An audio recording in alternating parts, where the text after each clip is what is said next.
પૂરું જો ચોખ્ખું દૂધ પીઓ તાજા માદા રહ્યો પાસીન યાદ કરો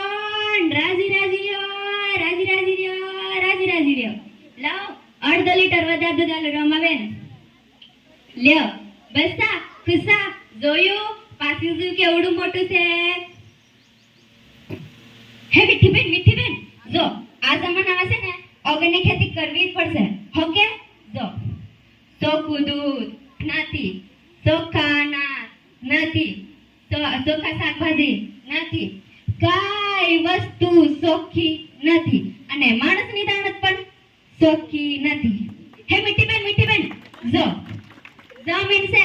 પણ ખેતી કરવી નથી એ અલખાબેન જો ચોખ્ખું દૂધ પીવું છે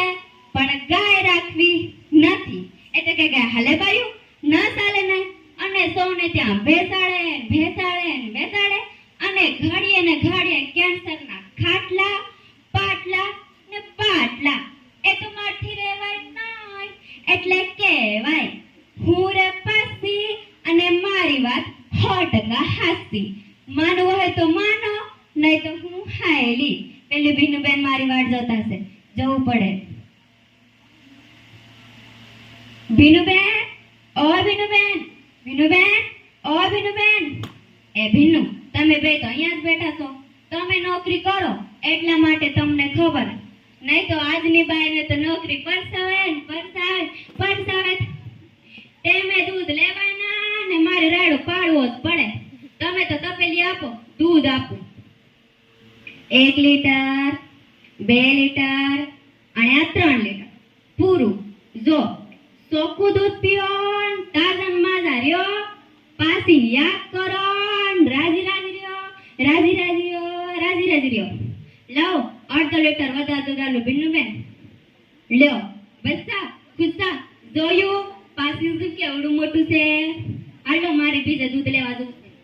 હે ઝૂંટીબેન કેમ છો થયો હે ભગાબેન કેમ છો થયો હે ઓલા ભગાભાઈ ને જે તમાકુ માવા પાકી ગુટકા ખાતા હતા હે માતાજી હે ભીનુબેન અમે જે રમાબેન ને ગયા હતા ને એ જ વાત થતી હતી કે આ જમાના છે ને ઓર્ગેનિક ખેતી કરવી જ પડશે હે ઓર્ગેનિક એટલે શું મને નથી ખબર પડતી તમને દૂધવાળી ના મતા હું નોકરી કરું છું I am teacher my family is healthy હું નોકરી કરું એટલા માટે નહીં આ તમારી સંસ્કૃતિને જાણવી રાખી છે જાત મહેનત જિંદાબાદ ભાઈઓ જાગો ઓર્ગેનિક ખેતી કરો ને તાજું ખાઓ પીઓ અને પાછું જલસા કરો આટલું ધ્યાન રાખશો તો નહીં જવું પડે દવાખાનાનું ખાટલું એ તો માટી રહેવાય ન એટલે કહેવાય